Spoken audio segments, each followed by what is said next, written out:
I'm continuing my discussion of the pushback against diversity or so-called DEI initiatives, both in higher education as well as in corporate America. And now I want to talk about the legal pushback that's coming from the right. Happily, there are now organizations. America First Legal is one. The Wisconsin Institute for Law and Liberty is another. And these are legal nonprofits. And they have filed lawsuits in recent years against a bunch of employers, against a bunch of corporations, also against a bunch of universities, challenging the efforts on DEI. So let's look at what this means. Texas A&M, for example, is one target of this litigation. Target is also a target, and so is Kellogg's. Now, these companies for years were boasting about their DEI initiatives. They would have management programs, some still do, that are only open to blacks. No whites need apply. I mean, think about it. We have a Civil Rights Act of 1964 that says you can't discriminate on the basis of race, and yet the Democrats, the left, they've been doing this, and they've been doing it galore, and they've been doing it openly, almost pugnaciously, almost as if Republicans are too sleepy to notice or too ineffective. Even if they decry it, write op-eds against it, they're not going to do anything about it. Well, turns out that these legal groups say, not so fast. We're going to bury you in litigation. We're going to this is civil litigation. Basically, it involves fines. It involves forcing these corporations to change their policies. It sometimes administers heavy financial penalties. And companies don't like that. Their legal departments don't like it. Companies don't like to be sued. Universities don't like to be sued. And now there are a series of Supreme Court decisions that embolden these lawsuits. Think, for example, of the Supreme Court now striking down affirmative action in American universities. Now, when you have a court decision like that, it doesn't enforce itself. It doesn't mean the court decided, so no universities are going to do this. In fact, the opposite. You're going to find that while there are some universities, and I'm happy to say University of North Carolina is one of them, they go, listen, we got it. The Supreme Court has spoken. We're going to follow the Supreme Court's criteria. We're not going to discriminate in any way. But Harvard and other schools are like, yeah, you know what? We think we have a way around the Supreme Court.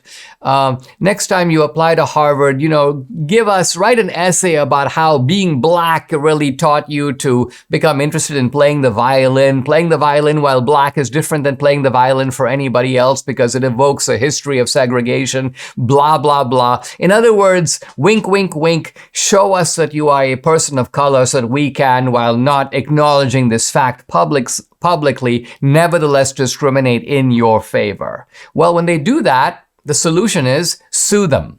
You need white students and Asian students to file these lawsuits, take them to court, tell the universities that they are under watchful eyes. And so this is happening now. Recently, America First Legal files a lawsuit against Nordstrom. Says that the clothing retailer's goal of increasing representation of Black and Latino people as managers by 50% by the end of 2025 is discriminatory because it's race-based. Now, why is it discriminatory?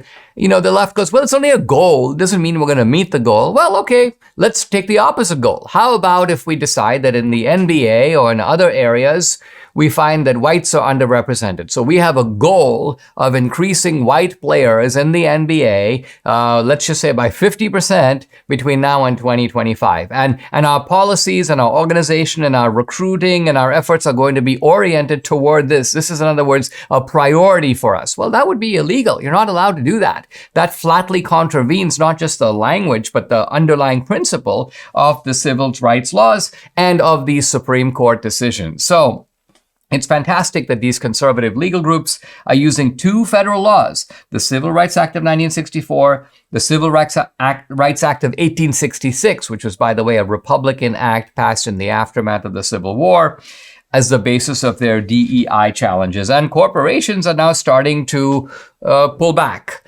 Remember, a lot of corporations went all in on this after the George Floyd business in 2020.